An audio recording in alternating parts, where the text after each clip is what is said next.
bloodsuckers. As you walk through the valley of the shadow of hell, Join us! you will realize that there is something ahead. Groovy. Something that lurks behind the dark veil. We have such sights to show you. A veil that is beyond our own comprehension. I'm just gonna bash your brains. Beyond the void.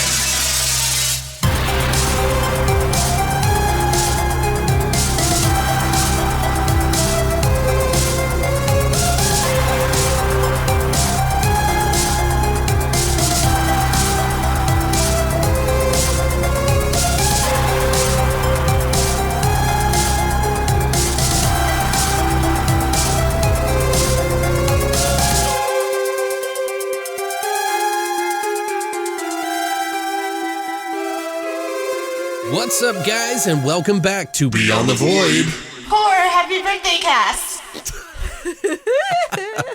That's right, it's episode 179, and today, not only are we going to be celebrating my birthday, as Christina tried to slip in there. Happy birthday. It's your birthday. It's my birthday week. Technically, my birthday is tomorrow for you guys.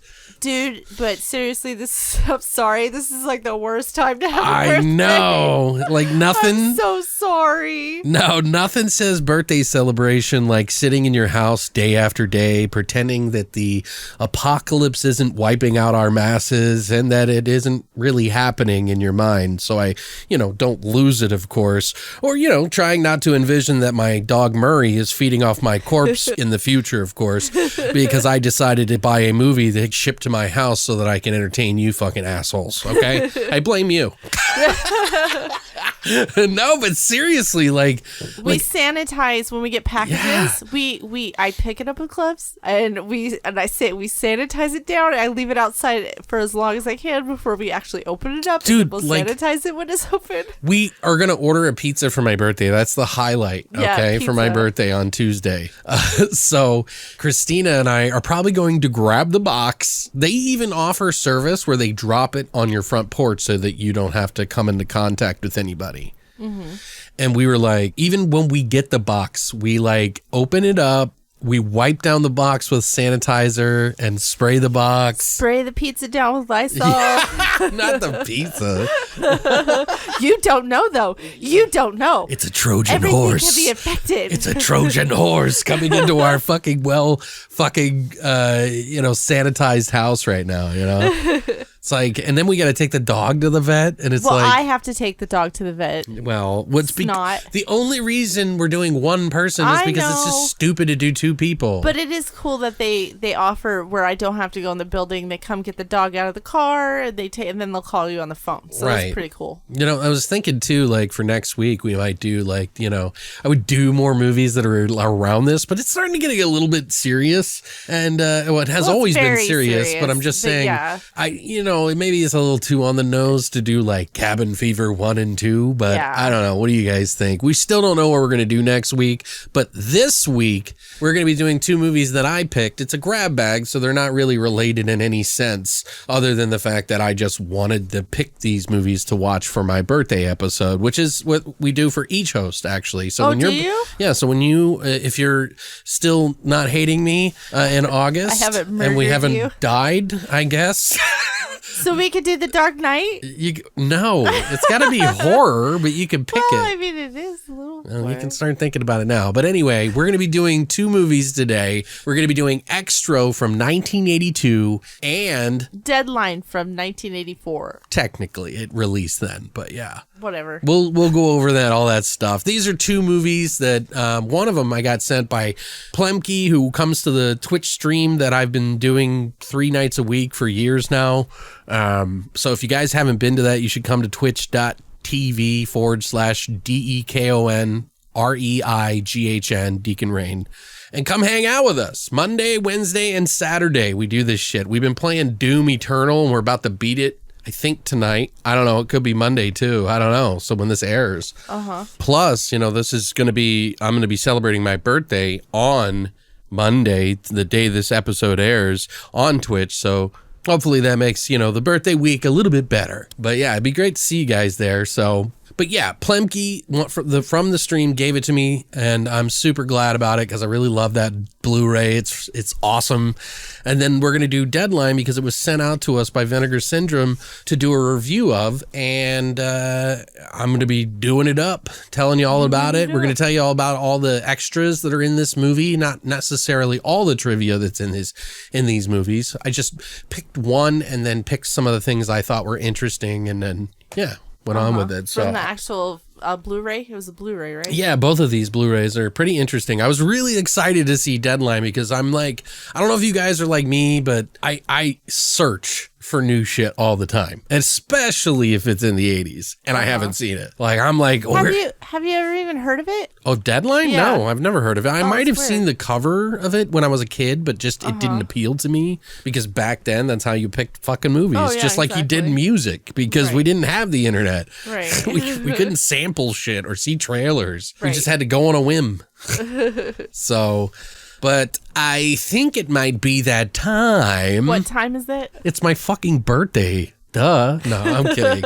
Horrorshots!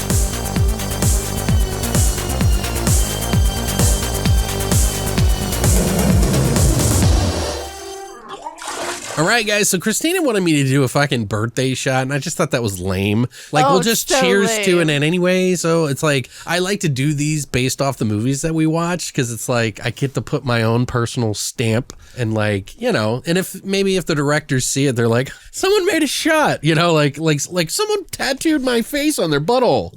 Yeah, it's the same thing. Yeah, it's very similar. It tastes the same. Usually. It all ends up there if it's not a good drink. Oh, that's true too.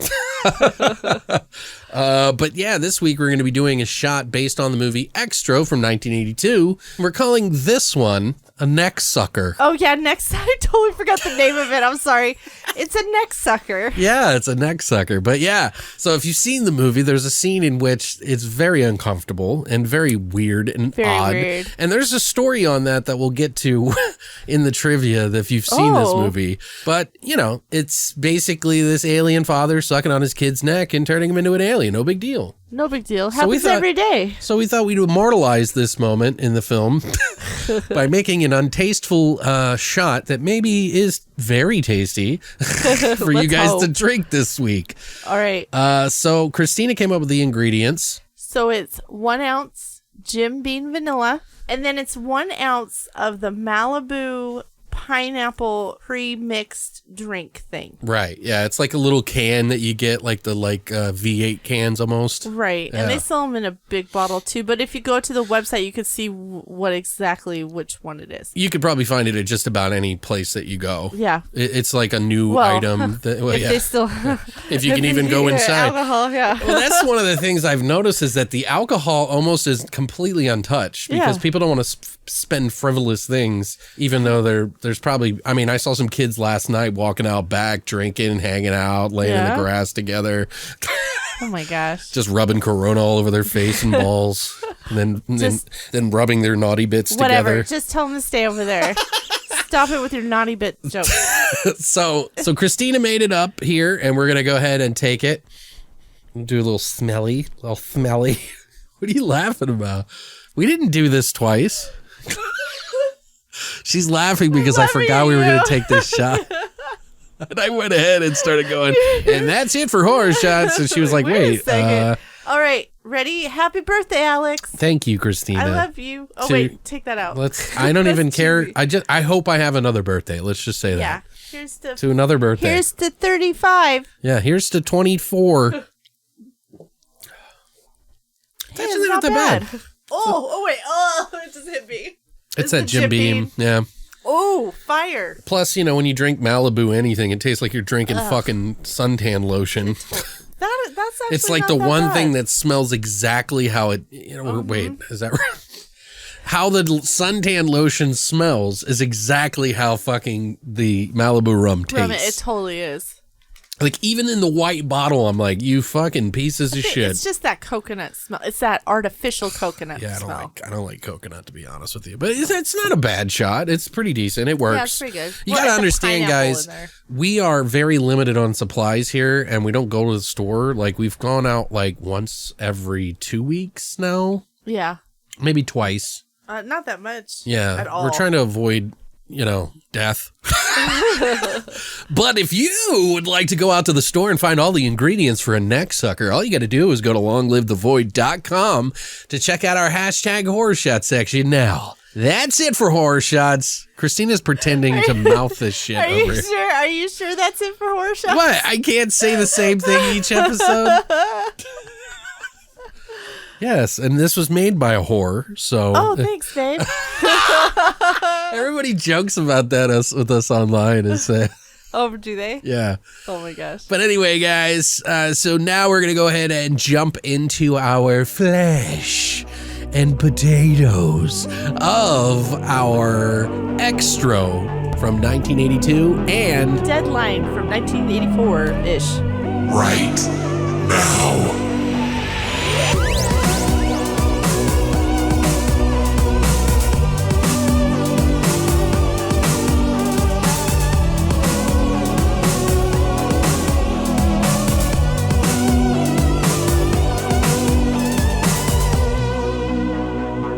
All right, guys, so we're going to kick it off in chronological order for my birthday motherfucking party. Woohoo. And I did all the work on this, even though Christina should have done it. I'm kidding. I'm like, wait a second, I did Xtro. No. Yes. You told me to... I told you deadline. Oh, you're right. I know. Did you see how pissed I got right there? You got triggered like a motherfucker. I did get triggered because you always fucking do that. Jesus Christ. So this is what it's like behind the scenes, guys. Okay, can we talk about this movie, please? Yeah, go ahead. All right. Now, shush, you. Okay. I know Well, it's happy your birthday. birthday. Happy Jeez. birthday. All right. We watched Xtro from 1984. It's about a man who was abducted by aliens, returns to his family 3 years later, but his presence affects them negatively. The tagline for this movie is a brutal excursion in terror. In terror. Dork. This movie was directed by Harry Bromley Davenport. Mm-hmm. He also directed Xtro 2 and 3. Yes. He also wrote Xtro 1, just the first one. Yeah. He also directed a film called Life Among Cannibals. And his first film that I really want to check out and I've never watched was from 1976 called Whispers of Fear. It's what got him this movie. Okay. Another writer on this film is Lane Cassie. It looks like Lane. It says like a lowercase L or a uppercase I. don't know. It's hard to tell. Eyeing Cassie, maybe? Also Michael Perry. He's also written some episodes for Monsters TV series. Mm-hmm. He also wrote the screenplay for The Uncanny. Also Robert Smith. He also wrote Xtro 2, and he's done some work on some TV shows. And he was the singer for Cure. I'm just kidding. Oh yeah, I didn't even catch. Not really. It's not really. That. Could really use a cure right now. Oh, But anyway. wow. I just said that because I saw it in a meme. Jesus Christ. All right. This movie stars Philip Sayer, who plays Sam, the dad. Mm-hmm. He passed away in 1989 at the age of 42. He's been in a lot of BBC shows, and he was also in a movie from 1983 called Playground. Okay. Bernice Seegers, who plays Rachel. She's pretty much just a working actress. She's done a lot of BBC shows. She was also in 4 Weddings and a Funeral, like the original. Right. And a movie called Prince of Shadows from 1991.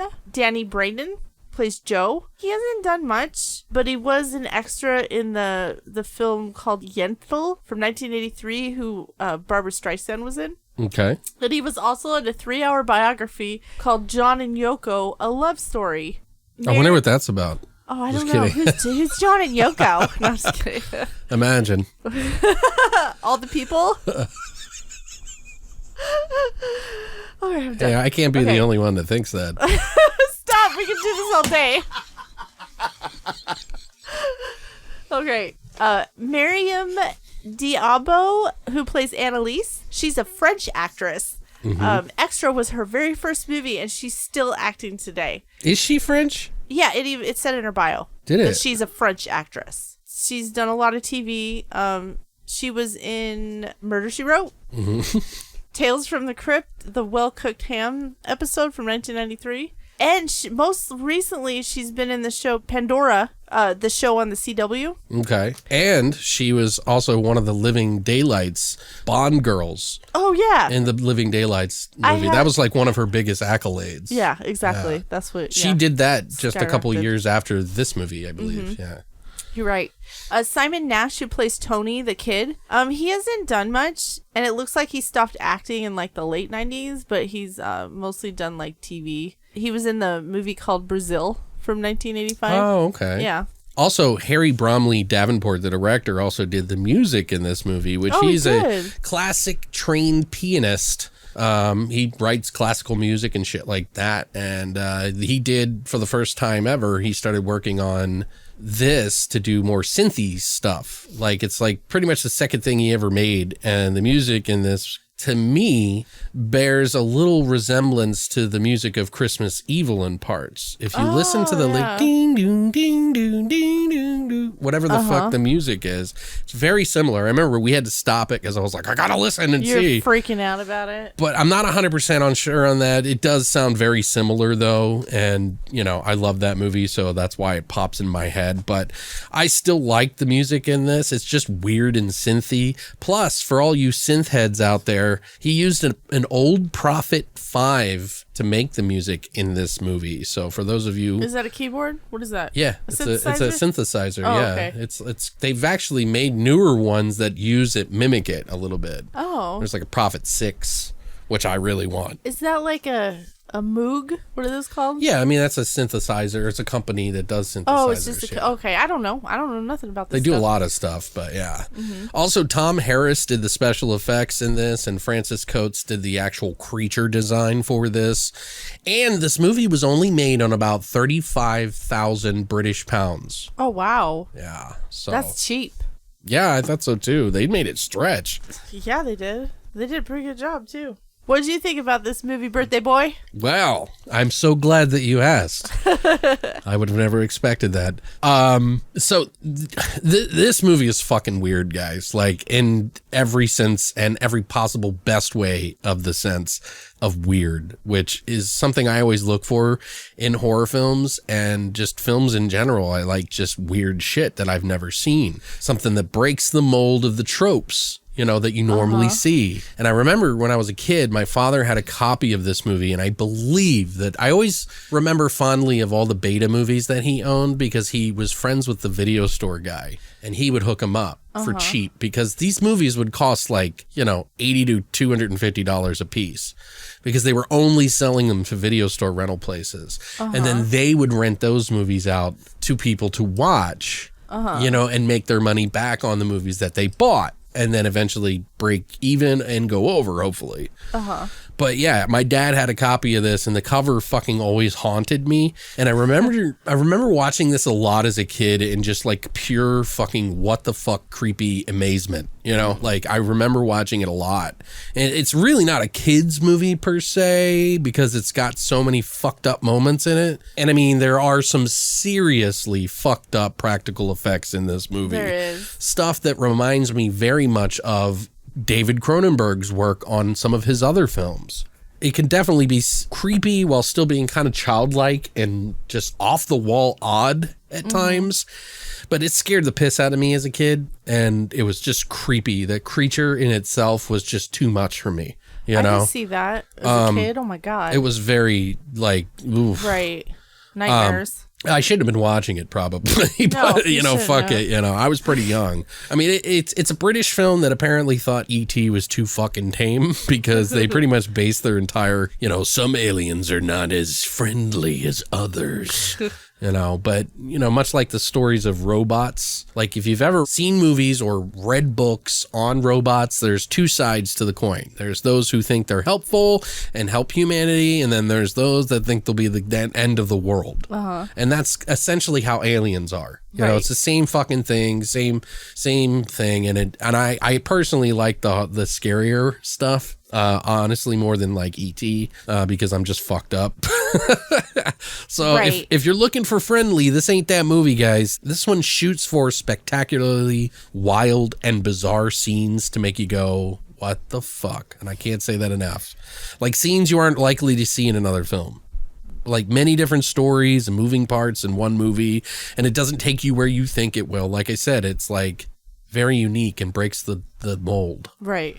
So in my opinion, it's just chock full of fantastic. And this is what I would consider to be a kitchen sink movie because... Kitchen sink? Yeah, because it's got everything but the kitchen sink. Yeah. I see. But it's essentially about a father who disappears with his son next to him. They're playing fetch with the dog, and the next thing they throw it up in the air and the stick freezes time. He rips a hole in the universe. In the existence or whatever, and his dad disappears, and no one believes him that aliens took him. So years forward, the family is reunited with the father in some really fucking grotesque, fucked up way. And he comes back and literally turns the family upside down. And she's been like, the mom's been remarried and is her new boyfriend, at least, I think. I don't know if she's been married, but no. You got creepy aliens, mind powers that turn a kid into a fucking sadistic mind killer, alien pregnation, and so much more. Like, they really do not make movies like this. It's just probably why we got 2 sequels by the same director. I recall part 2 being okay, and I can't remember if I like part 3 or not. It's been a little while since I've seen the trilogy. Isn't part 3 coming out on Blu-ray or something? It's actually on Vinegar Syndrome already. Oh, it came out like a couple months ago. Oh, okay. You can't get the second one yet. I don't know. It's tied up. I believe Image Entertainment put one out on DVD, but it's like over $100 to buy one now. It's like ridiculous amount of money. Right. But this one, the Xtro from 1982, Second Sight put out, and it's region free. So if you guys are interested in picking this up,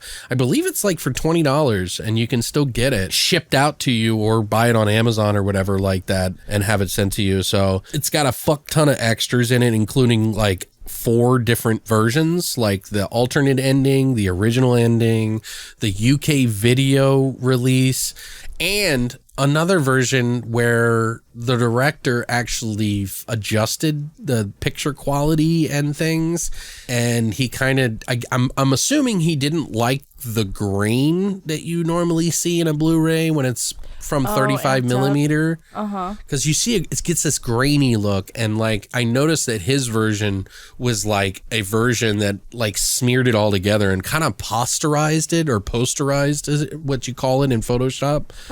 So it just makes it look smoother. And it kind of also makes it look like angelic. He even said, he was like, this is a version they let me tweak, and it could be better, it could be worse. You be the judge. So, but it's on there. So 4 versions of the movie. I think the original and the alternate ending looks perfectly fine as it is, but those other ones are on there anyway. And they have a 57-minute making of, which is by Jake West, which I'll talk about that. We had him on the podcast. He's the director of Evil Aliens and Doghouse. He also does Nucleus Films. He does like a distribution and documentary company. Stuff. Yeah. We'll talk about him a little bit more later, but honestly, I think if you're a fan of this movie, it's a good release. I really enjoy it. It's super obscure.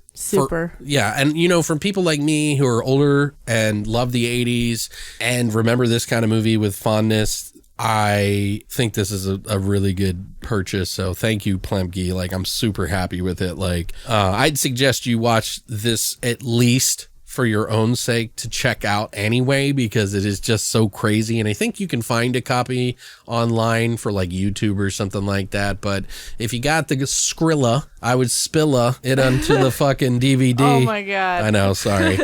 But as far as a rating for this movie, guys, I would definitely give this one an 8.5. It's a classic film for me. Right. Like, it's not for everyone, I think. I think newer kids, like younger kids, would probably not find it as entertaining. Yeah. Right, but it is so unique and really weird. It's really weird. And it's played straight, like super straight. Like these are really classically trained actors in this movie, and it gives it this sort of different feel because of that. You know, not in the so bad it's good way, although I'm sure somebody might put it in that category, but I don't think it's like, I don't think so. I didn't laugh at it. It has an atmosphere. Right. Like it has a vibe about it, and it's really artistic in my way, even though to some it might seem like there's just too much going on and all these different pieces that fit together. I love it for that. So I'm a very proud owner of this fine gift. Nice. What'd you say, 8.5? 8.5. What about you? What'd you think? Oh, This is your first time seeing it. This is my very first time seeing it, and I was like, oh God, Alex picked another alien rape movie. Another one. We had one last week. I was so pissed. Well, we had 2 last week, pretty much. Another alien you hated rape it? movie. No, I didn't. I was really surprised. I really, really liked it. Like, I liked it a lot. Like, I've been thinking about it. The creatures are really cool, like you were saying, and then all the visual effects and just the way it was shot. I remember when we got the movie in the mail from Planky, I was like rolling my eyes because You were like looking at the cover. like, oh God, another terrible 80s movie. So like to actually, and I was not like looking forward to watching it, but I don't even think this is an S-Big movie. Like, No, this is it's a good really movie. good movie. Yeah, it like I said, you could compare it to that for some people, but when you've ate so much cheese, you kind of Right. know what cheese is the funkier cheese. Exactly. You know? And this And- is not that. This is cheese, but it's not that cheesy. And then you got me thinking too, because you were talking about E.T. and I was like, oh, I wonder if, is this better than E.T.? Because I don't know. Carnosaurus, and It's a completely- Carnosaurus was better than Jurassic Park. Oh my God, here we go. Could this one be better than E.T.? I don't know. You'd have to watch it It's again on to the say. line. Yeah, because I haven't seen E.T. Dude, forever. E.T. is a childhood fucking favorite. You can't really touch that. I It's a don't completely know. different ball game. It's like playing hockey versus like baseball. You can't mix I the can. two. Yes, I can. If it was in the same genre, it just, just because they're aliens doesn't mean they're going to be the same. But yeah, I'm a simple sick person. fuck, so yeah, I'm going to love Xtro and, Right. and have the nostalgia factor for E.T. But Right. Okay, anyway. What I also enjoyed was the kid wasn't annoying, because usually when kids you didn't think kids so? are no, I didn't think the kid was annoying at all, because when I think of annoying children in movies, I always think of the Babadook. God, that Well, yeah, that fucking was kid. intentionally done. Yeah, I know, but I almost didn't finish it because that fucking kid They wanted was, you to get to oh. the point where you would like want to murder the kid yourself. Pretty Right, I much. totally would have too.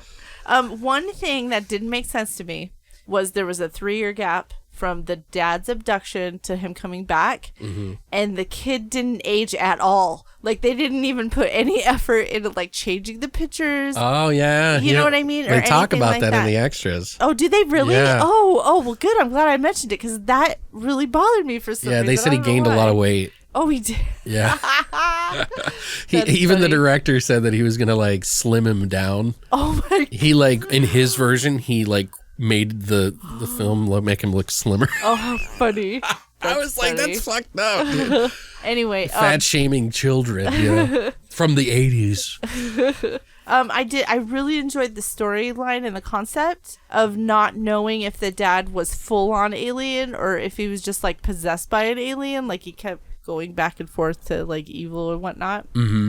Also, I really liked the story in terms of the mom. She was abandoned by the husband because they didn't know he was abducted, and then she had to move on with her life, and she had to struggle with all the stuff, and then her husband just fucking shows back up, Right, which is a Like- whole new dynamic in the movie. Yeah, It's like really. that's what I mean by there's so many different like layers, moving parts, and like Right. it really adds to the movie. It's like a family drama horror. right? And then towards the end, she didn't know if she was getting conned by the Right. alien. Like, she had conflicted feelings. I really liked that aspect of it. I thought it was really good. A lot of awkward stuff in this. Yeah, really Like was. awkward situations. Yeah, situationally, yeah. But I'm really glad we own this movie, and I'm probably going to watch it again, and I gave it a 9 out of 10. Really? Yes, I did. I Wow. really I'm so like shocked how much I like She's this really movie. come around, guys. Like she. No, I'm not. It's because I know good movies, Alex. I don't just like,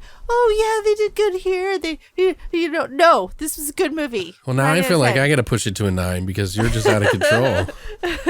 I mean, for an 80s movie, it is definitely up there. Yeah. So it's like 8.5 to 9 for me, I would say. Yeah. Yeah. I mean, it's hard to kind of like give it a number because it has such a nostalgia factor. So I'm trying to Well, we don't have to give numbers. But I'm just saying, for me as a child watching this and growing up with it, it's a classic for me. Right. Like, it's one that a lot of people haven't seen also because it hasn't always been readily available to everybody. Don't base it on you saw it as a child. Yes, you have a nurse. It is a movie I would go and pull off the shelf anytime someone brought it up. Yeah, then it should have a high score. Yeah. Well, whatever. I think 8.5 is fine too. Yeah, it is. It's fine. 8's good. Yeah. So, but yeah, I'm surprised by you though. Happy birthday. I gave it a good score. Yeah, that's crazy, dude. I was not expecting that. You used to be, this is how she used to be to me, guys. Like, before she came on the podcast and started doing it, she'd be like, God, another 80s movie? Yeah. Well, no, like I said, that's how I felt. I didn't even want to watch this movie. I was like, God, I don't want to watch this fucking movie. But now I'm glad I did. There's something about the 80s for me, and I'm not just saying that because I'm old. And, I think about, like, I've mentioned this in the podcast before. Like, I know older guys who are just, like, infatuated with the 50s and 60s. You know what I mean? Like, it's just, that's part of being older, but it's also part of not getting that in this genre these days. Like, we don't. Oh, I don't think that's true. It's like there's something about the 80s that was just so ridiculous and also so cool at the same time. And it's just you can't say that. Can you say that about the 70s? See, it's all now you're getting into but I'm getting into the 70s a lot lately too, because we got a lot of movies in the 70s. Well, can we go up a little bit more? Let's go back into the 90s. Let's focus on the 90s, please, because that's my era. The worst you're decade. The 80s and I'm the 90s, and there's good ones in the 90s. All right, there are good ones. I'm just saying it's not the best. The 80s. Sorry, guys. I'm gonna hit her. Shut up. The Strike Her podcast. Hey, I don't care if it's your birthday, okay? Watch your mouth. But yeah, guys, so we'll basically gonna go into our spoiler section now. We'll probably talk about I have some trivia that we're gonna be talking about. I also have some scenes that we want to talk about, and I have it mixed in with the scenes. So good. It's like kind of fluid that way. But if you haven't seen this movie, I highly recommend you honestly, I would buy this movie for some people because I think they would like it. Right. And I'd be surprised if I was wrong on that. Although I have sent movies out to people, John Hale, that they haven't told me if they liked yet, and I'm worried they didn't like it. But anyway, if you don't want anything spoiled, this is the spoiler section. You have been warned. All right, so did you know if it wasn't for this film doing so well in the United States, that we might not have seen Nightmare on Elm Street? Why is that? Because New Line, Robert Shea, owned New Line Cinema, and he had only done like one movie before this in horror, and Xtro was the second movie feature film for horror. Okay. And it blew up over here in the United States. It did really well. And because it did well in the theaters, it gave them, New Line Cinema, gave them enough money to stay afloat, because at the time they were going through some really serious financial problems. Uh-huh. And if it wasn't for this movie doing well enough, they would have never produced and made Nightmare on Elm Street. Now, it might have gotten out there eventually anyway, later in the 80s. But if it weren't for Xtro, we would not have seen it the way that it is today. Oh, that's interesting. So I thought, thanks, Xtro. Thank you, Bob Shea. Thank you, fucking Harry Davenport. Thank you, everybody that made this fucking movie, because we got a whole fucking, say what you will, an entire franchise of like one of my favorite franchises ever. Right. One of the most creative franchises that you'll ever find, in my opinion. Some of the extras that I was talking about earlier, there's one particular one that was a 57-minute documentary called Exploring Xtro, which I mentioned Jake West did with his company called Nucleus Films. They do the documentary on there. So if you guys haven't listened to our episode with Jake West, he is a director and he talks about all of it. He also did the Video Nasties documentaries that Severin has put out on two different, I think there might be a third one, but I could be wrong, but I still want to get them because they're really good. And I think Shudder had them up for a little while and then they took them down. I'm not 100% sure, but coincidentally, Xtro was also included on the Video Nasties list in the UK. It was a Section 3 title and was never prosecuted, though. Oh, okay. So They also included the Digital Roadshow interview in this disc as well. There's like a ton of different extras. There's like 4 different extras that Nucleus Films and Jake West edited, directed, and everything. And then there's one from the Digital Roadshow, which has Harry, the director, pretty much like shitting on the movie. Oh, really? Yeah. Wow. And so they titled it like Xtro Expose. Because you could tell like it had been a long time. This is an old interview. From like 2000 or something like that, like 2000 something. Isn't it weird that the 2000s is like old now? I mean, yeah, that's kind of weird. It's part of being old. I don't like it. I don't like it. It's okay, Grandma. Okay. I'm an old grandpa almost. So anyway, they went through some numerous attempts. That's what I'm going to sound like in the future when we're doing these. Next year. Anyway, Xtro was made in 1984. Not two. Put in your teeth. Yeah, I know. But they went through numerous attempts of the screenplay of this movie over like 5 different people. Like Bob Shea, one of the distributor heads, he was a New Line that I mentioned, was friends with Mark Forstater, who was producing Xtro. And it was called Monstro at the time when the first screenplay was. Yeah. Oh, okay. And he was always jealous. Like Bob Shea was always jealous that Mark didn't distribute Monty Python's Holy Grail because he produced that film. Oh. And he didn't distribute it through New Line Cinema because I guess they were going through some rough times at that time. So he was like, that really would have saved us. Right. So they had a working relationship, and this was the movie that kind of brought them together because of that. He was like, yeah, he always gave me shit. Like, why didn't you do it over here? And so they wanted to sort of cater to New Line in this new partnership because they were providing a lot of money, because New Line did have a lot of money at the time, and they were betting the farm on this. So they wanted to make sure that they, did it right, marketed it well, and had all the right parts to make sure that New Line Cinema could stay alive. Philip Sayer, who is the guy who plays the father who comes back, he passed away shortly after this movie. Right. He died of lung cancer, a particular type of lung cancer. Oh, okay. I didn't know how he died. He was like 41 years old. He was 42. 42? Is Yeah. it? Okay. Yeah. He died, and apparently 1989 he died. Brian May, who is part of Queen, the band Queen. He wrote a song about him on his solo album called Back to the Light, and the song is called Just One Life. And they even had like a sort of like an homage to Philip Sayer in the movie that was like really nice. Aww. Like Jake West did a really good job on that. It was very kind of heartfelt.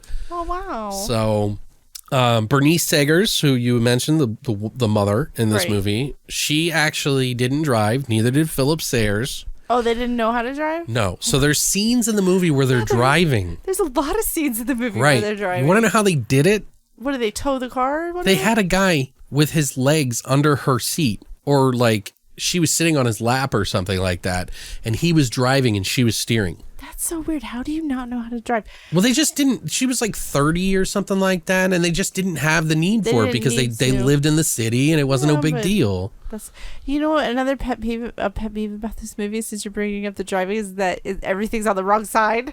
Like that, I was like, God damn it, well, yeah, you got to think about that. But can you imagine though, like someone just not looking as they're driving and just pushing on the gas and the brake?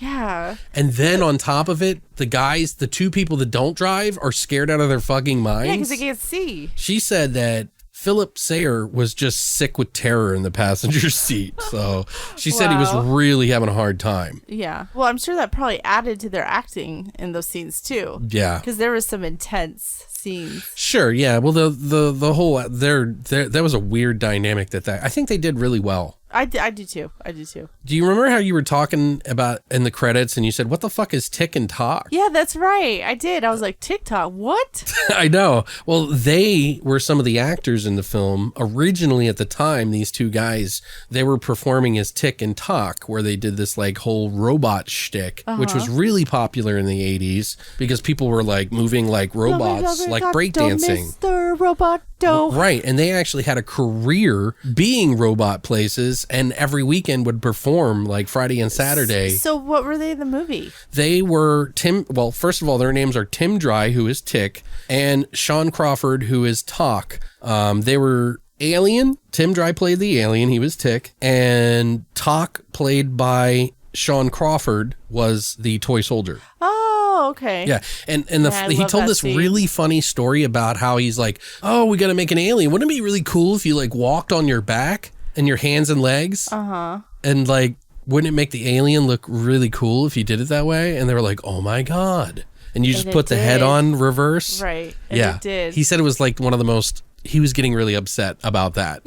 Really? Yeah, because he said that there was a part where he comes up out of the ground, out of the water, right. And he was almost drowned. Oh my God. And he was just like fed up with it, like for hours he was on his hands and feet like that. They're like, hey, we're going to go take a break.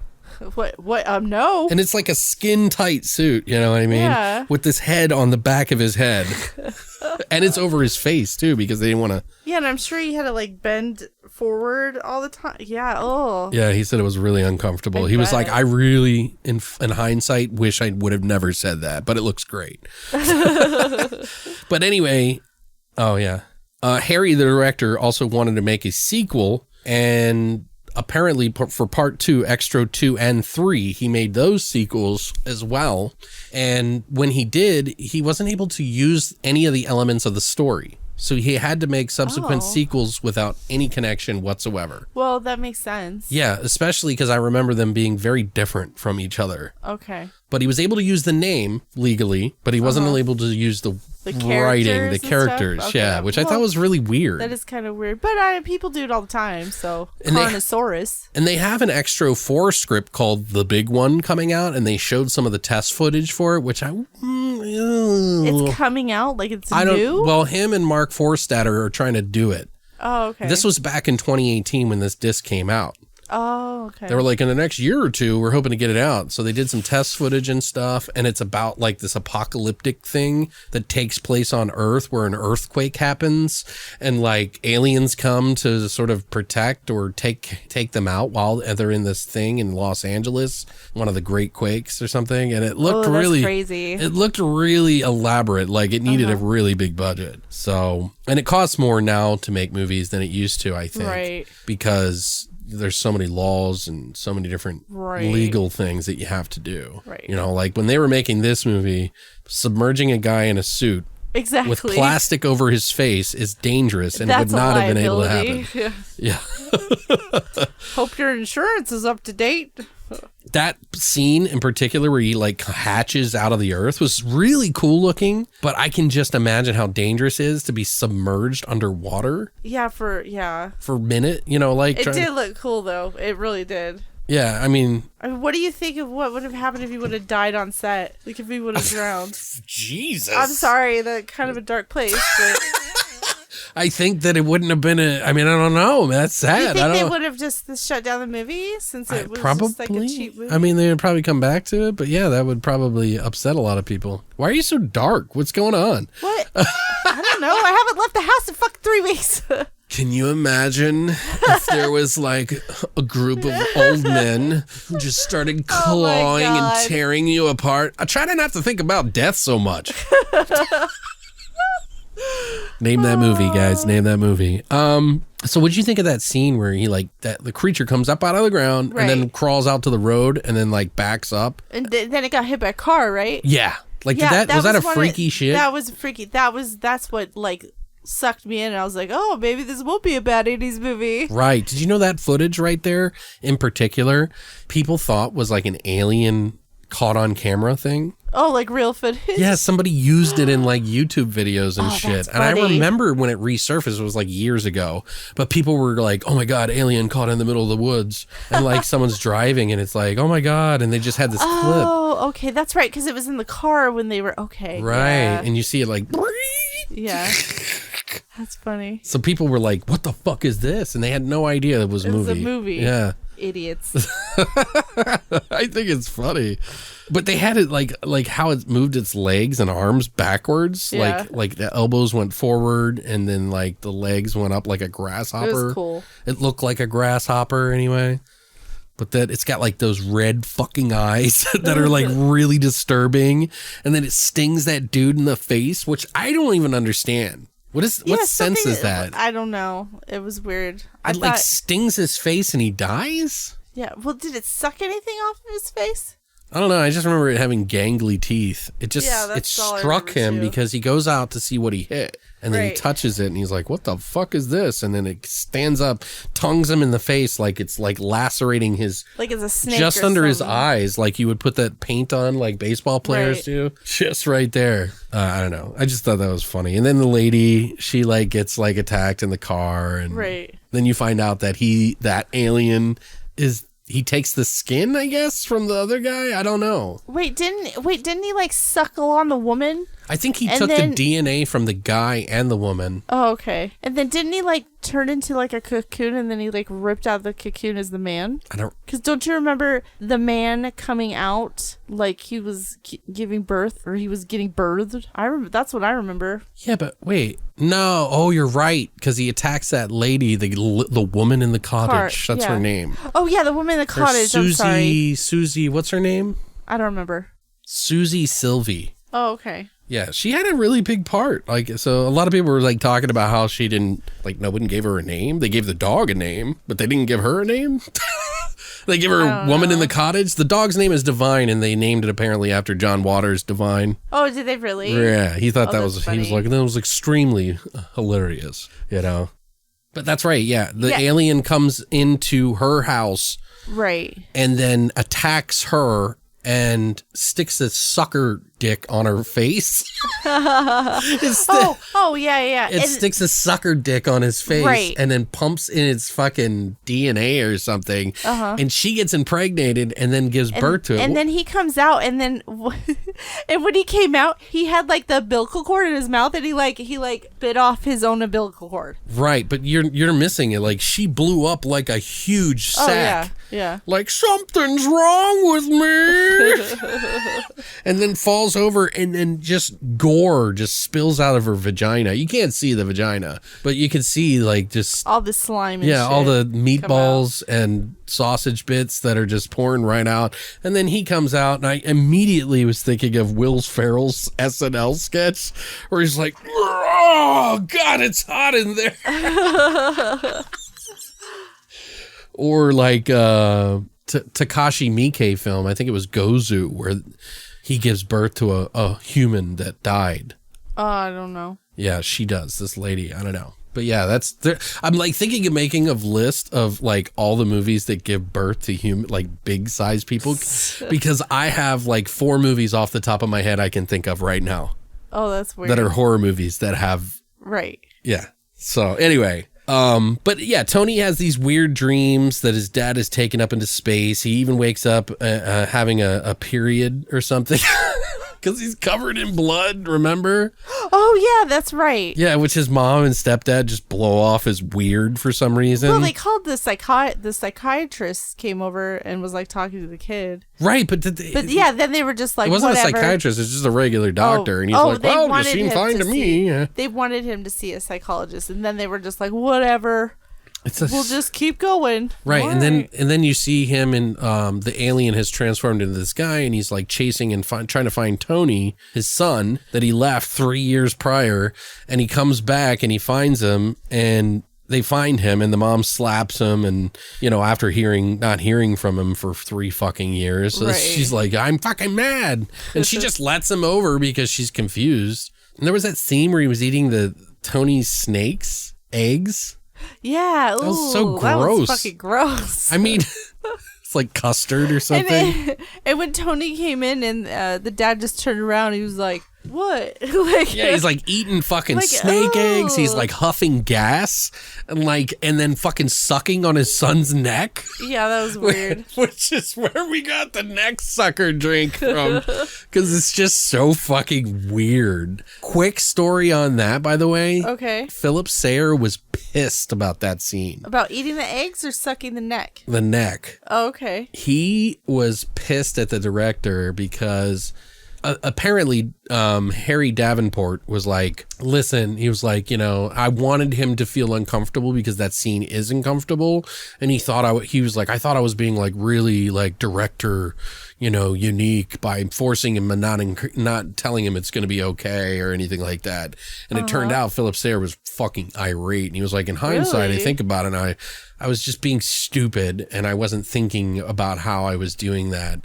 And like, I thought I was being like the strong director. Where it's still inappropriate. Right. It is. It feels inappropriate to watch. Yeah, even. it really does. It's fucking gross. Yeah. Like it all bubbles up and breathes and shit. Like, ugh. Ugh.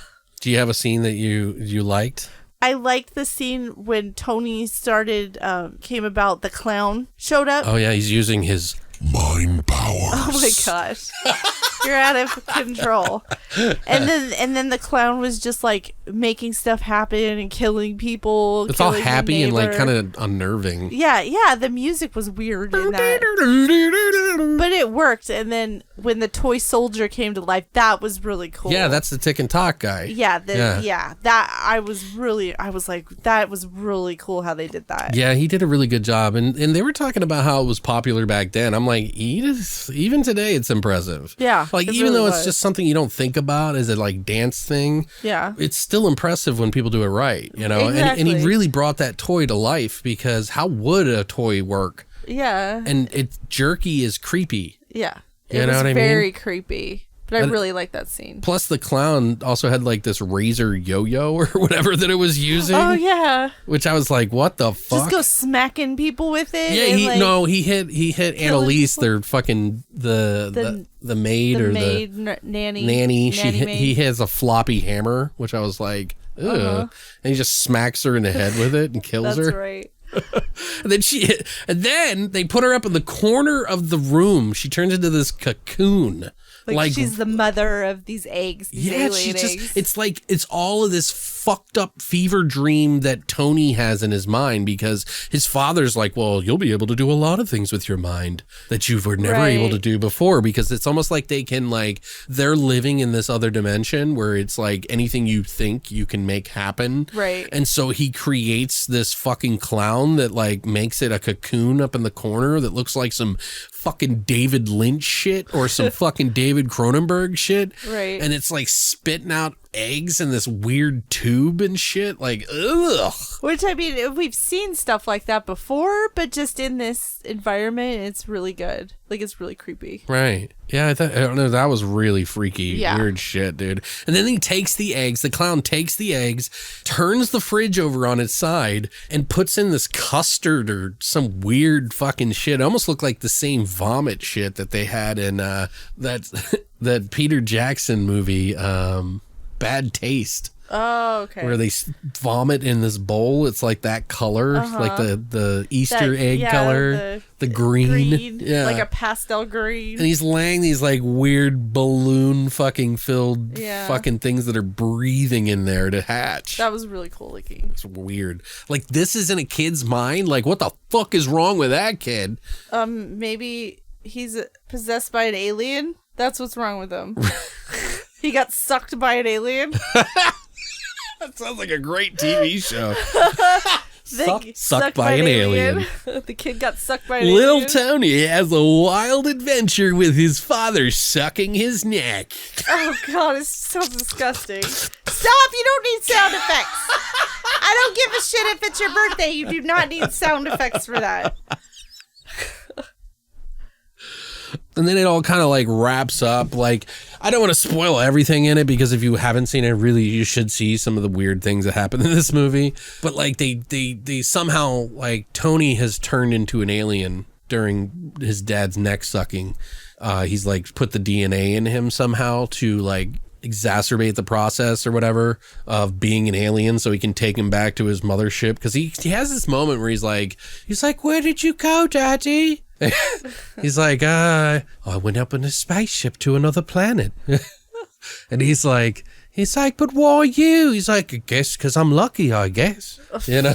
It's like they had to change me so that I could live on that planet. And it's like nothing is explained in this movie. So it's just kind of like mysterious. And you're like, I like that. I like it too, because it kind of leaves it open. And plus it's also like it leaves room for there to be sequels to kind of really explain it. Even though the sequels never. Oh, they didn't? They didn't use the same story as the first one. Remember? Because he couldn't use it. Right. But still, there wasn't really anything they could have really used because there wasn't really a story. Right. Well, there was. Like, what if they come back in the future and it's like... The story for this one was he got abducted, he came back, he was being weird. Like, there was no explanation. Well, him and his dad go up in the spaceship and the mom gets left. She comes back. The original ending is where she comes home to the house where the dream white light fucking room, and it's like everything's white and like all of these twin Tonys that are like aliens that gave birth from Annalisa's weird like alien tube vagina. This poor woman, I'm telling you, this poor woman, her fucking boyfriend gets murdered, right? Right. And then her supposed husband who abandoned her, like, all of a sudden turns her child into an alien, and they leave, and then they just leave her. Oh, and you forgot to mention the fact that the husband alien raped the mother, so now the mother was pregnant. Oh, that's right, because there's that scene where they're having sex at the cottage where he disappeared. He started sucking on her too. Yeah. I don't know if he sucked on her. He fucked on her. Yeah, no, he sucked on her too while he was fucking her. Well, she felt like the side of him, and she was like, "Oh my God, Sam, you hurt." You hurt, Sam. And he's like, he pulls up like some V like shit. You remember V, the TV show, where he's like half reptile and his face is ripped off, and he's like he starts all gangling up and stuff and goes up in the spaceship. But the point I was trying to make is at the end, when she has the kids, the original ending is that she gets surrounded by all the like little Tonys and she's pregnant. Right. But then the alternate ending, poor woman, there is no kids because Bob Shea didn't like the ending from New Line Cinema. He didn't think it would sell very well.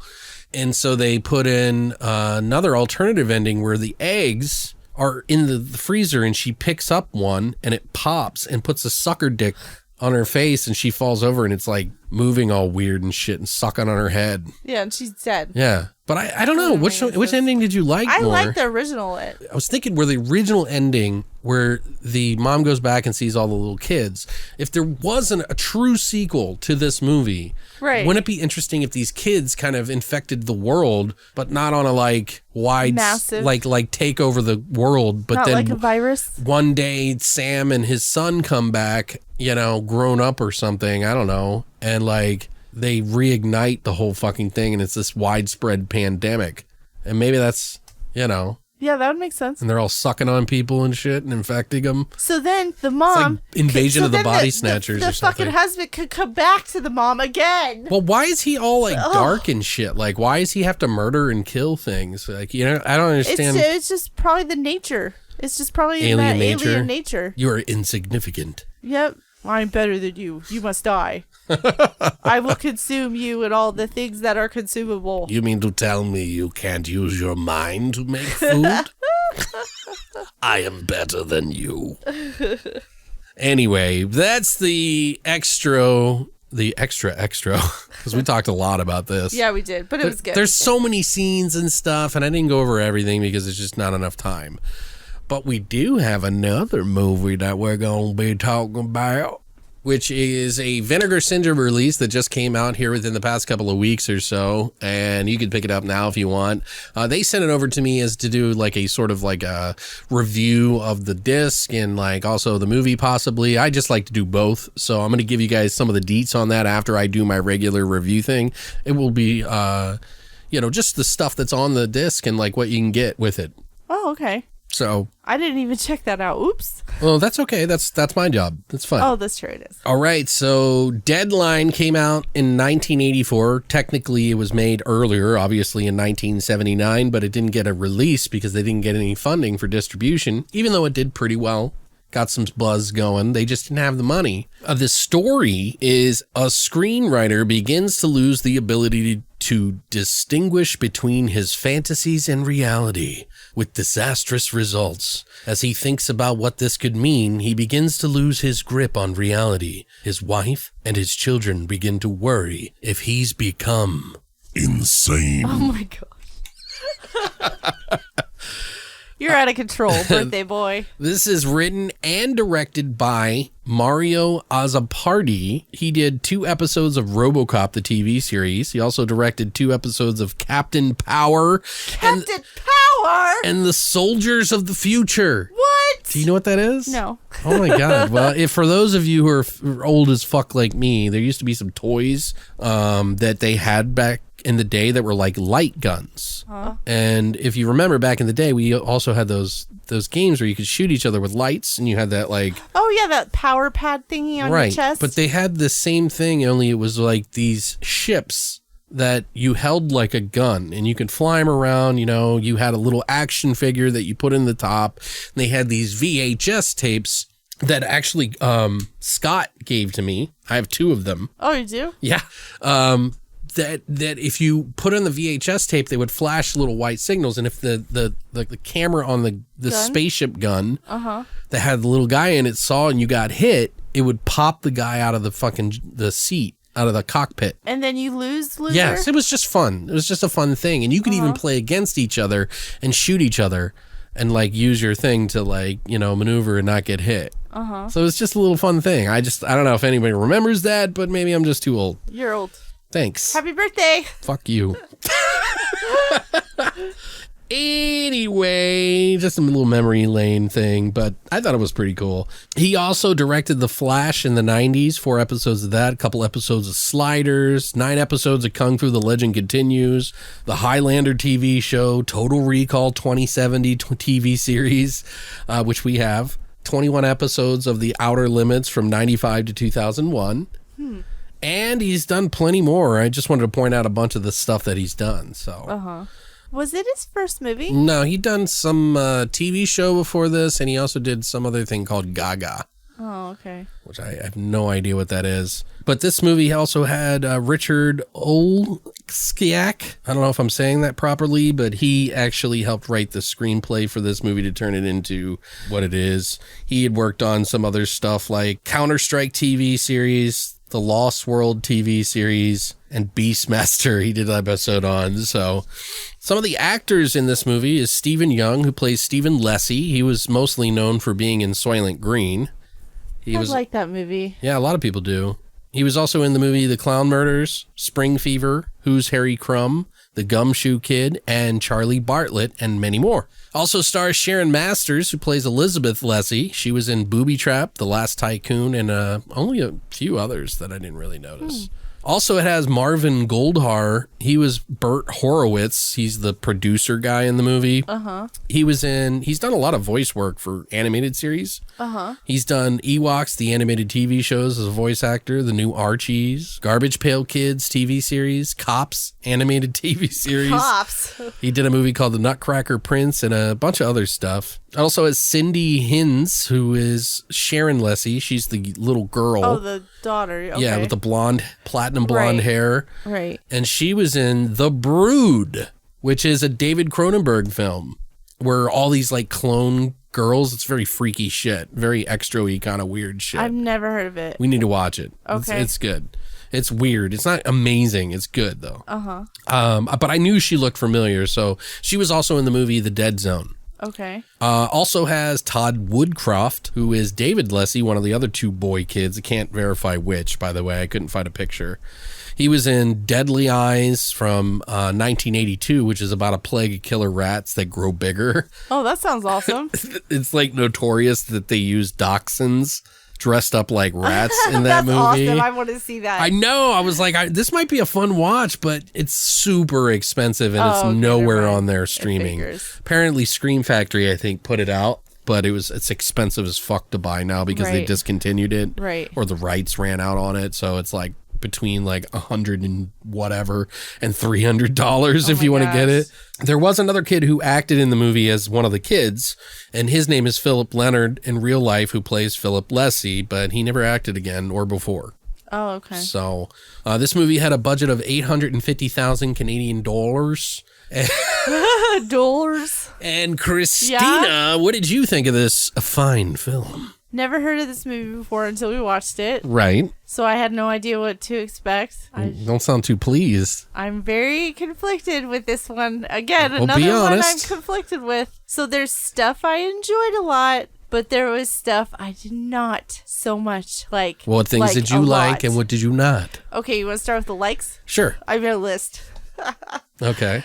So I liked how the turmoil of the marriage made me feel uncomfortable. Okay. Their marriage was very rocky, and I really could feel that. It's pretty much a family drama. Yeah, it really was. Some of the like in between stories that he was writing, I really wanted to see more of those stories. Okay. Like the pregnant lady, there was a pregnant lady in labor. Right. And I really wanted more of that story because that was like, I just wanted to know why, but they didn't expand on that. And also the new wave punk story. Yeah. I wanted more of that too. Well, she's saying stories because this movie it's not an anthology, guys, just so you know. It is one story arc that involves a writer he's like going over his movies. It's scenes. It's a writer, and then this is why I didn't like the movie. Okay, so this story it's about a writer. Okay, and they're filming a movie that he wrote, but they're also showing stories that he's writing in his mind. And just the way they didn't, you couldn't grasp that concept until like not halfway, like a quarter. I grasped it right away. I didn't, and it bugged the fuck out of me. Okay. Because I didn't know so in the beginning there was like two kids, and they got their grandmother, they like tied her to a bed and set her on fire. And I thought it was his kids. Okay. You know what I'm saying? So right, I didn't realize confused. that was a story he was writing, because the way they like transitioned it to, he's on the typewriter. They didn't explain it strong. They didn't explain it strong. Okay. And then I feel like if they would have just made it to him writing stories and not a movie or vice versa, it might have made more sense if they would have made it flow well. Okay. But God, it just fucking bothered me. Well, you didn't like the scenes in his mind? No, I liked the scenes. I wanted more of the scenes, but overall less of the family drama. No, but see, that's funny because I like the family drama. So why didn't you like this one then? Because I'm kidding. I'm sorry. No, it's because they didn't explain it well that, these are the stories he's writing. And it's like, why didn't they just focus on like one story he was writing? Well, they kind of did though. I don't want to spoil anything for anybody because don't worry, this is spoiler free, so you don't have to worry about any of that stuff here, guys. But in the movie, he's talking to the producer directly after he has these moments. He's always every time he's sitting at the typewriter, it's him thinking and going into his mind and thinking about what he's writing. It wasn't every moment. And then every time he's done, every time one of those scenes ends, he talks to his producer. The producer's like, "Oh my God, this is gold." It wasn't every single one. For the most part, it was a majority of them. No, and then some of the scenes, it was actually them filming the movie. But anyway, I didn't like that. I didn't like it. I finally got the concept of it about half an hour in. So another thing I liked, since now I'm all confused, I did like the ending of the film. It was twisty. Okay. But for me, it didn't save my confusion. Okay. And it was just like the perception of the movie, where I didn't know what the stories were, if it was a movie or if it was a story or if it was real life. I didn't know. That's what I mean by perception. That just pissed me off. Okay. So I think it just had too many storylines happening. Yeah. There was just too many. It was too convoluted. Yeah. Yes. Okay. Good word to use. Thank you. If they maybe would have just made it all about the writer's life and then just like the Nun movie, that would have been fine. Well, no. See, all those scenes were of the same movie. All of them. No, they weren't. So that Punks, that was part of the same, but they weren't filming the movie. That was him writing. Yeah, he was, because the producer wanted him to do all these crazy things. See, that doesn't make any sense. So why did I think that's what I got from it. See, I got that he was writing different stories. But anyway, because my pro and con list was so evenly, I gave it a 5 out of 10. Really? So you just average film, you didn't like it too much. This one wasn't even a so bad it's good movie to me. Okay. But I mean, it wasn't bad. It was just like, I just couldn't, Well, I actually enjoyed the movie. There's so much stuff going on in this movie. It is uneven. I will give you that. It is uneven for the regular movie, but it is a unique movie that is, there's only like one other movie that I can even think of that is like it. And I'll talk about that here in a little bit. But they've got vampires, cannibal nuns, Nazis, family drama. It's a really weird film that actually I thought was pretty good, though. Conceptually, and it is showpieces, like the gore showpieces, as in, you know, like really fucked up scenes peppered into this movie. Right. That were really cool. And I really did look forward to seeing more of those, but it kind of died down and kind of slowed down after a while. But that was like done because this movie is like trying to blur the line between reality and filmmaking and writing and creative space, and then turning the tragedy from the screen onto the guy's life. That's what this movie is about. Although I do feel like, you know, I'm not sure if this is a story about how you shouldn't embrace horror films or horror literature to tell the tale of how it destroys families or mock these same people. I don't know. That was confusing. Because on one hand, you got a pretty cool concept that switches between their creative inner vision and reality, while on the other hand, it's got this sort of message about dangers of dark creativity, which is interesting because as a horror fan, this is something I resonate with, okay? Because I have a lot of people who will sit there and go, I had a friend, and I mentioned this before, who called me a rape apologist because I watch horror movies. Right. No context whatsoever, said that because I like horror movies, I approve of rape. That's the alien, or that's the internet for you. But I'm just saying, this is someone I know. Right. Like I thought I knew, you know what I mean? And they like jumped on me so I can see from outsiders' perspectives of people who just can't handle it, which is fine. I don't mind if anybody can't handle it. You know, I don't care if you like romance comedies, whatever. Fucking enjoy them what you want. I don't give a shit. Just don't attack me and say blah, blah, blah. So from that perspective in this movie, I really kind of related to it in some regard. Right. But on the same side of the, on the other side of the coin, it's also kind of like making it as like a, hey, you dabble in the dark arts, you're going to be a murderer or something, you know, like, or something bad's going to happen. It's karma. But in either case, I think this is a movie horror fans should watch, even if you don't like it, because it's, if not for the story, at least for the showpieces of gore, because they are really good. They are. So either way, if you find it interesting to see what it's like for people to give you shit for being a horror fan, you might want to see it. And if you like gore, you might want to see it as well. I thought it was like, it's like really played straight kind of movie with these like out of place sort of feeling showpieces that I've been talking about, which we've referred to on this show multiple times, kind of like how Lucio Fulci does these showpieces, and they're really good. Like there's some really good gore in this. Right. But it almost kind of loses some of its steam at times because it's not connected to the story, so to speak. It's just these kind of obligatory scenes that he's coming up with in his mind. So I can understand it, but I don't think it's below average because of that, or just average. Average. Right. Average.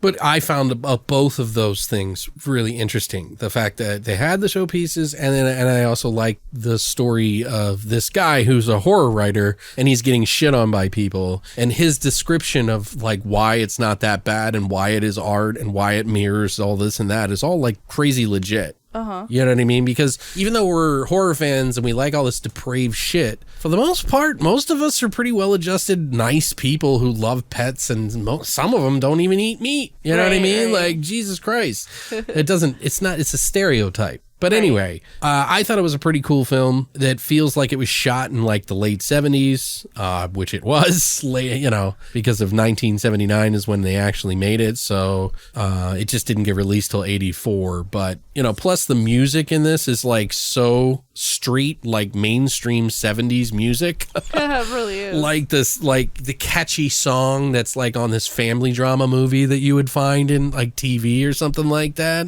Like totally 70s, but it's just kind of interesting dynamic there.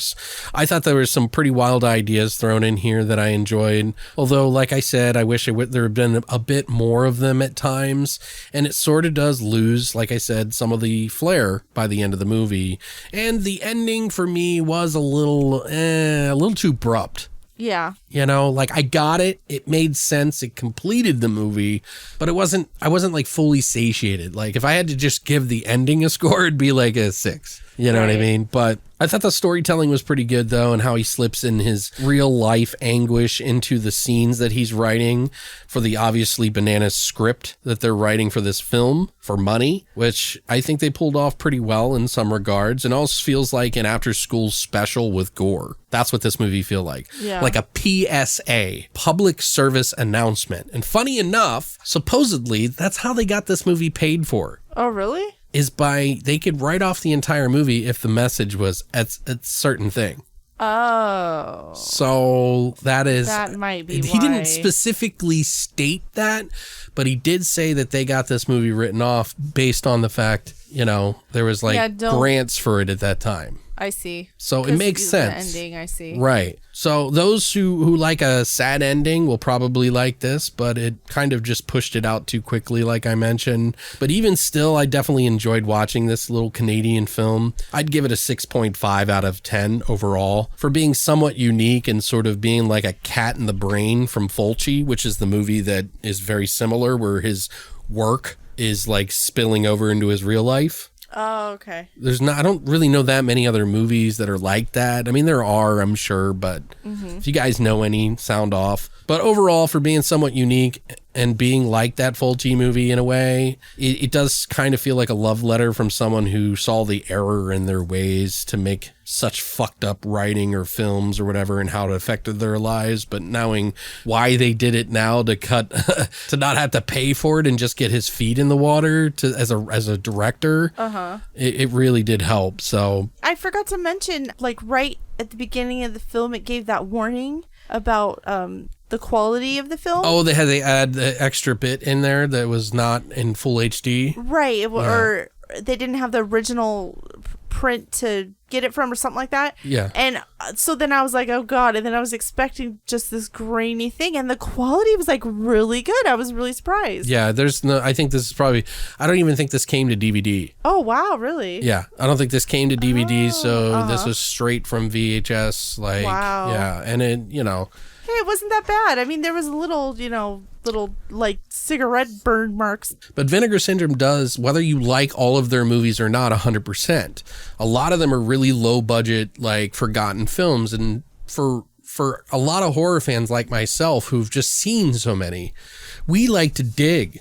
Right. You know, we like to dig and find those little lost gems and polish them off and go, hey, this was cool and I never heard of it. Or, you know, this was cool and it was always forgotten. And they kind of do that. Same thing with MVD and all those other ones, you know. Right. Some movies aren't that popular, but they still have some value to them, even if they're not 9 out of 10 or, 8s. You know, they could be 5s or 4s, but they're still, Even this one, it's like, to me, whatever. But I'm glad I watched it. I totally understand what you mean, though, by the whole, like, it's being all over the place. For the normal, typical viewer, it's probably going to be a rough sit. But for those who like to dig for weird, obscure movies, this might be for you. Right. I liked the movie. I thought it was pretty fun. Christina's not so fond of it, so that's a different... It's just okay. It's a different perspective. That's nothing wrong with that. There's nothing wrong with not liking it. I don't mind. Right, but there were scenes I liked. Yeah, there is some definitely... There is some like great scenes. A Black Phillip scene, might I add. Right smack from the beginning. Right at the beginning. Which on the region-free Blu-ray, you get the Blu-ray, the DVD. You get they give a 2K transfer, it's fully scanned, restored from the 35 millimeter vault elements. They did had to add some of the other footage that was not HD, like you mentioned. They did an interview with the producer, Henry Less. They did Embracing the Horrors, an interview with the cinematographer, Manfred Goethe. And they even have the reversible cover art of the original cover. Oh, that's right. Versus the another one. But there was posters from... Right. I think that was an original cover, but they kind of condensed it a little bit for that release. So, plus it does have English subtitles. There you go. Right. So, but as I'm speaking of this now, I don't know how long Vinegar Syndrome is going to be doing it, but if you did want to pick it up, they do have it on sale for like $24. Mm-hmm. And you can get the slipcover that is like, people sell their fucking slipcovers for like $20-$30 like later on. But they have... Really? Yeah, Sorry. Vinegar Syndrome has like some of the coolest slipcovers that you can find because they're like embossed and they have like, they really put some really good work into it. And the ones I have, there's people that like have plastic cases around both the slipcover and the DVD Nerds. that collect this. No, it's I mean, kidding. hey, if you're a fan, hey, that's... you gotta do what you gotta do. I'm not as into it as those people. Right. But I totally get it because when they only do like, I think it's like 2,000 copies. Oh, limited run. It's fucking gone. Mm-hmm. But, but yeah, we're going to move on to some of the trivia and some of the spoilers and stuff like that. So if you haven't seen this movie and you want to check it out, I don't think you can rent it right now. They may in the future have it up somewhere for you to be able to watch the movie. But as it stands right now, the only way you can watch this movie is directly from them. I don't think it's anywhere else, but I could be wrong. Okay. I looked it up a couple of places just to see. Uh-huh. So if you don't want anything spoiled, here's your Warning. So producer Henry Less, he said that this was a movie, like I mentioned, that was made as an anti-horror film, the horror film to end all horror films. Right. That's what his terminology of it was. And like I said, they did get that money. He'd only worked on mostly commercials and a few TV things. Before, at the time? At the time. The original name was what the name of one of the scenes or one of the films that he had worked on was titled, which is Anatomy of a Horror. Oh, okay. Which was, okay. Right. Which they definitely used in the movie. But right. Back in the day, there were ways to sort of write off these entire projects, which I mentioned. I feel like this was like a PSA movie. Right. So that they could get the federal funding. Right. Because this is back in the day when you would think that like people were like, this is subversive acts, video nasties and fucking like, yanking these things off the shelf and like burning them and shit. But director Mario Azzopardi offered to do anything for Henry. He was like, look, man, I just need to do anything. I'll do commercials. I'll work in the background. Like, just let me work. And he was like, yeah, sure. So he like hired him on to do some work and he worked to work in the industry. And then eventually Mario convinced him to make a low budget movie. And he was like, sure, let's do a, low budget film. So he was like, I'll give him a shot. And they started the movie, like I said, in 1979. The year of my birth. The year of your birth? Oh, wow. Is there a book on it? As if there's not. I don't know, but Smashing Pumpkins did a song about it. Today is the great... Is that what you're talking about? Yeah, oh, my God. It is. You're silly. But Stephen Young, the main guy, was and is a producer for films, and he was at the time. The wife of his in the movie suggested that he play this part. Oh, okay. And so it was kind of interesting that he was a producer mostly, but he also had acting skills and did the work really well. So yeah, he did. So she had him brought in. Everybody else was like brought in by the old-fashioned way. The band in the movie, the punk band that we were talking about, that has like the face painted up, kind of like the Adam Ant. Yeah, sort of like they were a real punk band. Oh, really? What yeah, they were called? Rough Trade, and they still make music and tour today. Really? Yeah, they're from Toronto, actually. Oh, they're from Toronto. Oh, that's cool. Yeah, Henry Less said that he was huge and he loved the music scene in Toronto, and he found them, and he even had a crush on the lead singer. Right. Because she was so cool and he wasn't. So cool. I thought that was funny. The light, I just feel bad for her because the lighting in her scenes wasn't that great. You think? I don't know. They tried to do it like a stage. Yeah, I know. It just, in the film, it didn't flatter because it shadowed her face a lot. That's what I'm trying to say. I thought it looked pretty current of the 80s considering it was made in 1979. You know what I mean? Like, so I don't know. But director Mario and Henry, the producer, they ended up not being friends after all of this. Oh, that's sad. Yeah. I guess during the process of filming, he was pressuring Mario because, they needed to have this scene. Some of the producers and some of the people putting the money down wanted to change things in the movie. And he was like, fuck no, this is my vision. You're not doing that. And it kind of caused waves. Yeah. So, but he said that he wrote to him because of this movie coming out. He wrote to him and is like hoping. You know, he said his career didn't really take off after this movie, but it did for Mario. Oh. So he got a lot of the credit for this one. Right. And not so much for him, but he said he's happy. You know, he's happy and he hopes that Mario writes him back. Oh, that's so nice. They can kind of rekindle it because he does have a fond memory.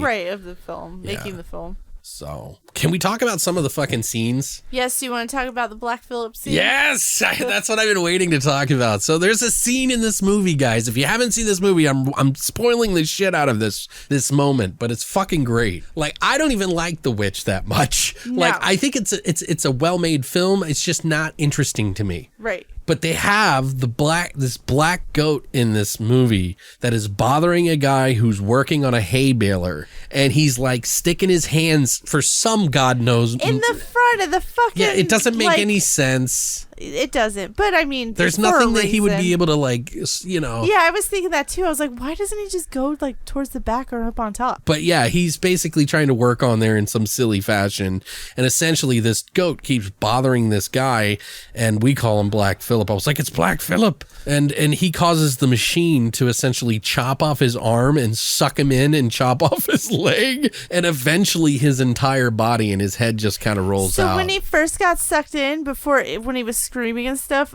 like the first thing I noticed was the close-ups on the goat. No, the guy, because it sucked in his hand, sucked in his arm, and then all of a sudden his hand comes out of nowhere, like slaps him in the face. It just like plopped up and hit him. And like, did you see him catch it too? He like catches it. Yeah. With his good hand. Yeah, it was good. His strong hand. It was really funny. Well, I thought it was a pretty cool scene. It's like, you know, it's followed by him, the Stephen Leslie character, the main guy, who is talking to a college classroom and receiving an award for a scene, for this particular scene. And a student stands up and says, "It's not the language of our society. I don't want to identify with horror." And Stephen Leslie says, "Well, tough shit."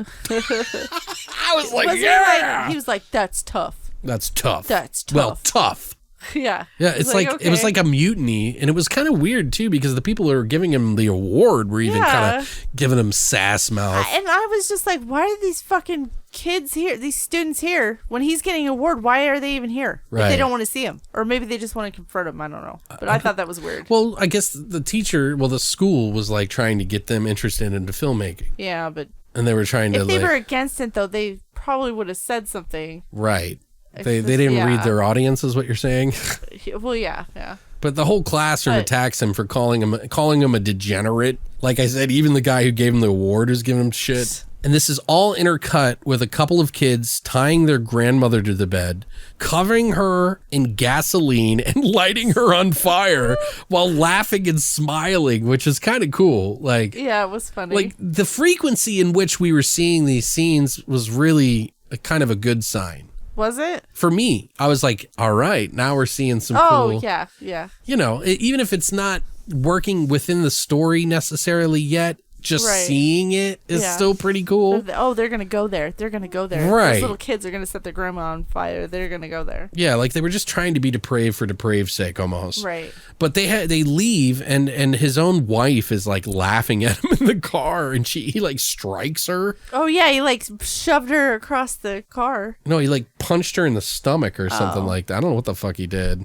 But she's all like laughing that he got yelled at by everyone and that his life sucks. And she's just like soaking it up because she hates him secretly or something like that. And he's kind of a douche for hitting her and shit. But that's like the first outburst of him, you know. Even the producers of his films are like yelling at him to give them like groove for money. Like they're like, he doesn't want to do it because essentially he wants to be a legit writer and do the true horror. Right. And in the end, he has to do it anyway, pushed in so many different directions, he has no choice. And then his life falls apart because of his films. Right. So it's like he's sacrificing his own life by making these movies. Right. By giving up on his beliefs, supposedly. I guess that's what they're saying. What do you think? I don't know. Whatever. Well, you mentioned the pregnant scene where the woman, and she's having like some serious troubles giving birth. Yeah, she's in labor and she's in the birthing room or whatever. Right. And the doctor comes in and then they have to escort the father out because they were having problems and complications. She's spitting up blood and frothing. Yeah, she started spitting up blood and there's just blood everywhere. And then didn't the doctor say, it looks like the womb committed suicide? Yes, that's what. Okay, so check this out. So you're seeing this scene happen simultaneously while he's typing. So he's writing this scene. This is what I'm trying to explain to you. Previous, he was typing on the typewriter and then they go to the scene with the pregnancy in the room. And then they flash back because the mom comes home drunk. Right. And she's like fucking super drunk because he was supposed to go pick her up at this party and meet her at the party, but he completely forgot because he's completely engrossed in working. Right. And trying to get this film done so he can provide for his family. And she comes home, I guess, I don't know how she got home, but she comes home fucked up as shit. And at first you think, oh, she's just drunk, right? No, he finds a bag of Coke in her fucking purse that's like fat.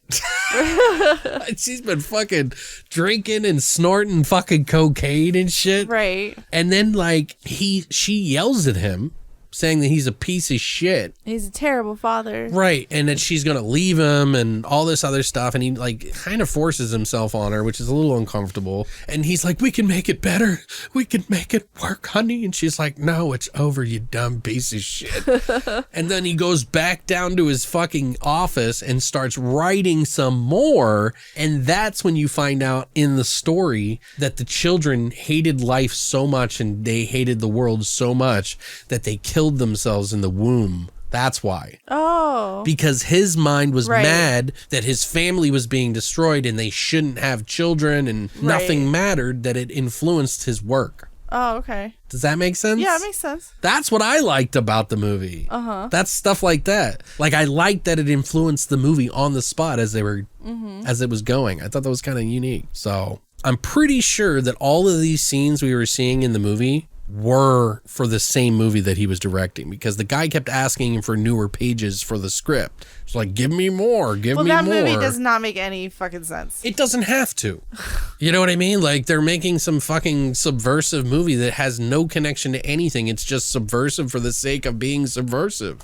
Well, so Makes sense to me. There were different nun and preacher stories in that. Right. In the movie. And I just don't understand how those other things tied into the movie. I don't know. I'm assuming that it's from the same movie. I thought he was writing a book. They didn't care about having a real story because he's having this argument with the producers all the time. Uh-huh. That they only want the dumb shit and he wants to be an artist. Uh-huh. And he's saying, I want true horror, not this fucking bubblegum bullshit you want me to pump out. Uh-huh. Remember? Right. So it doesn't, I don't know. I'm just assuming it's the same movie because it would make sense if he just wants obligatory gore scenes in the movie. Right. To make money. Right. So I don't know. Maybe I'm wrong, but it doesn't matter anyway. Right. They even have like flashback scenes where the kids keep interrupting him. Uh-huh. And he like throws one of them on the couch. And then the kid's all yelling at him. He's like, motherfucker. I hate you. No, that was later. He calls him a motherfucker. He's like, motherfucker. And I was like, we were like, ooh.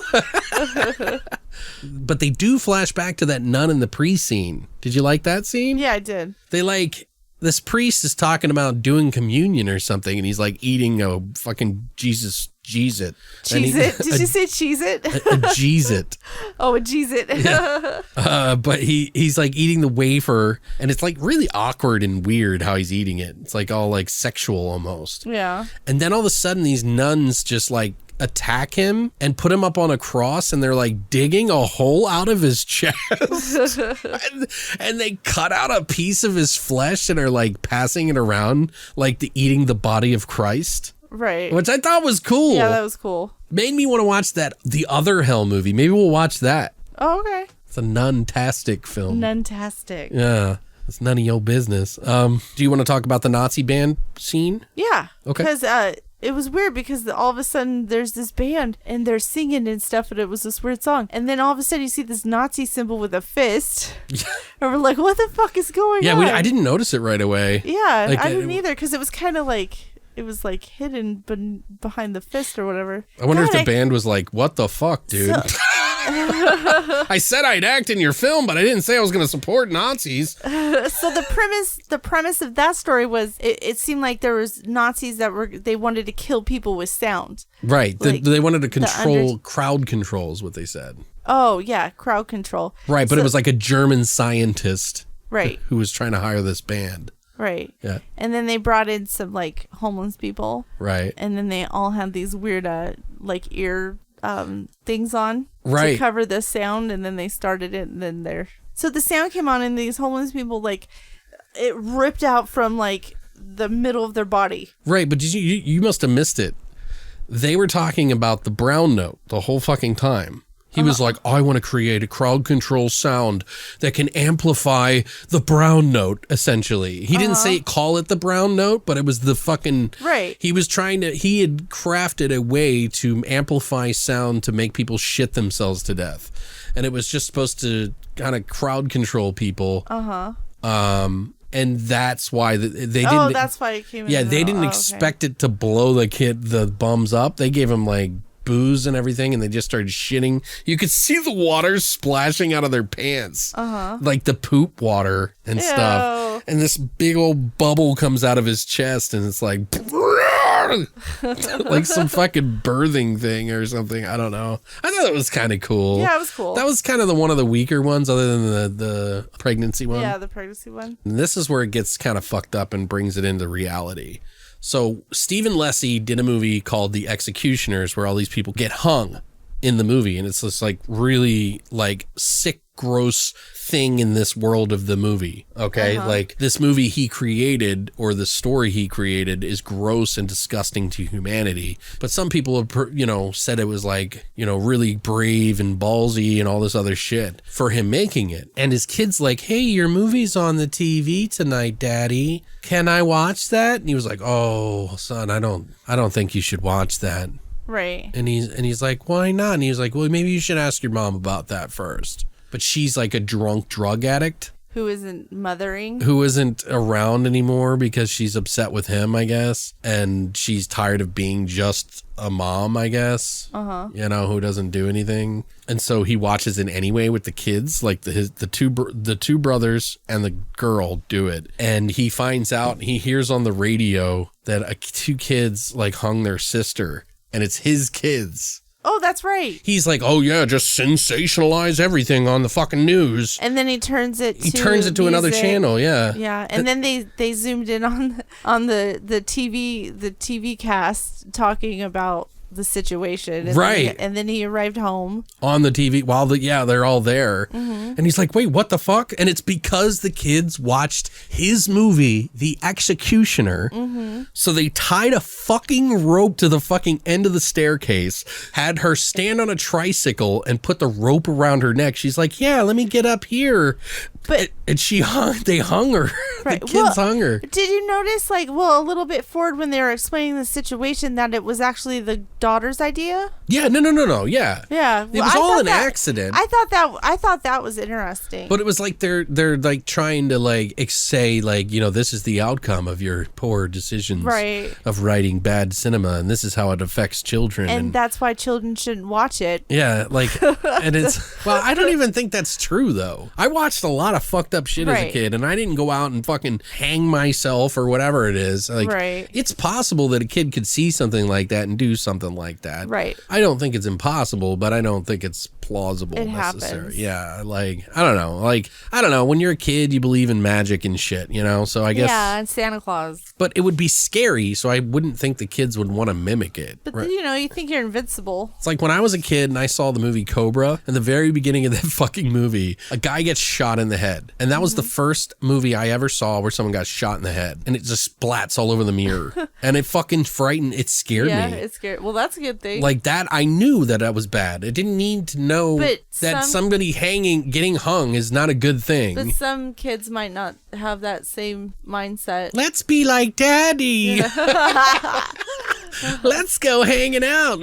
So so he ran into the house, And then the mother came and started blaming him. Oh, yeah. This is some funny shit. Didn't he hit her or something then, too? No, or he's he, like, threw her? Well, his wife is, like, yelling at him. She's, like, just being her typical self, I guess. And, like, he's, like, freaking out because he doesn't know what's wrong. And he tries to talk to the other little boys who are obviously distressed that they just murdered their sister. And he, completely out of left field, just starts, like, becomes infuriated with the two remaining kids, and he's like shaking his older son for like 5 minutes. And he's like, why would you do this?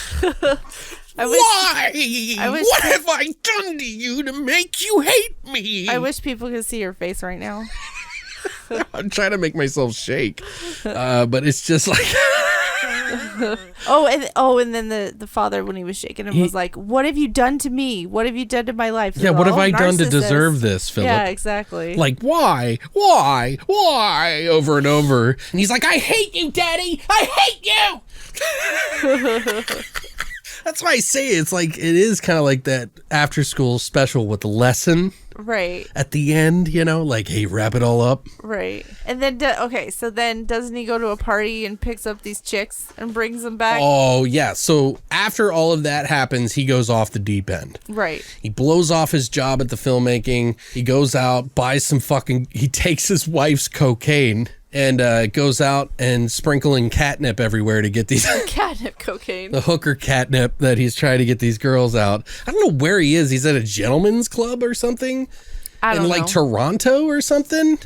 Something. Anyway, he's like hooking up with these girls and he's like getting drunk and just having a really good time. Like, he should not be having this much fun after his daughter's death, but he's lost his mind. Obviously. Right. And he invites them and with a bunch of money and invites all of the girls at the club, which is weird. Like, oh yeah, you're just going to ditch out on work. Well, yeah, because it's a lot of money. I guess. I don't even know if they were working girls or not, you know what I mean? Whatever. Like, and then he takes them to the mansion. He takes them to his house, yeah. And he's like breaks out the catnip for all the catnip and alcohol, coke and alcohol. We just were like, oh my god, yeah, Jesus it was Christ. funny. It was out of control. And then he put on the movie. They're like getting naked and shit. And like two of them start trying to have sex with him and he keeps pushing him away because he's like, watch my movie. Yeah, watch the movie. And he's watching the movie that made his daughter kill himself. Do you think he didn't realize it was that movie? Or do you think he put it on because it was that movie? I think he was just seeing how far down the hole he could go to hit rock bottom. Oh, okay. And it would like freaked him out. And then he starts like pushing all these girls over and they're like pissed off at him. So you start destroying the house and hitting him and shit. And like, he's just this broken man. And then the scene comes on and then all of a sudden he starts seeing the daughter. That's right. In the place of, and then the daughter starts like talking to her. She's on the TV screen on the film that obviously wasn't his daughter, but it's the way they're showing you it. So that he's thinking about her in place of one of those people being hung and how it's affecting him. And she's like, Daddy, help me, or something, right? Right. And did you notice that the sons were the executioners? Right. They all demasked. They took their masks off. Oh, and it was all of his kids. Right. All of his kids were. Yeah. And like, then he's like having like these weird visions. Like there's like nuns in the house and shit. And like, it was like all the stories. Then all the stories came to him. Yeah. They like kill him. And then all of a sudden he's like a calm comes over him. Mm-hmm. And he goes right to the like typewriter and he starts typing. Or he calls the producer. He's like, listen, Horowitz, tell Horowitz it's Mr. Lessie and I found it. Tell him I found it now. And then he's like typing Oh, maybe that's what that is. He was typing him killing himself. Yeah. It wasn't that he actually died. Oh no, I thought he wrote this story about him killing himself and then he killed himself. Maybe. I don't know. That's what I thought. Yeah, like it came to life. Yeah. Like it all came to the head. He had to end his story. He had to end his story, so he. The bullet was the where it crosses over, where reality and his stories actually.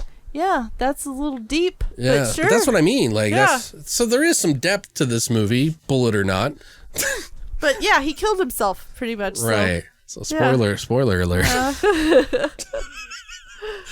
I don't know. I just think it's pretty cool. Like, I think it's a pretty cool idea. I like the ending. I thought it ended well. I think where this movie really does well is where it crosses over those things, those ideas a little bit. I really wish I would have seen more gore. But I don't think they did it well.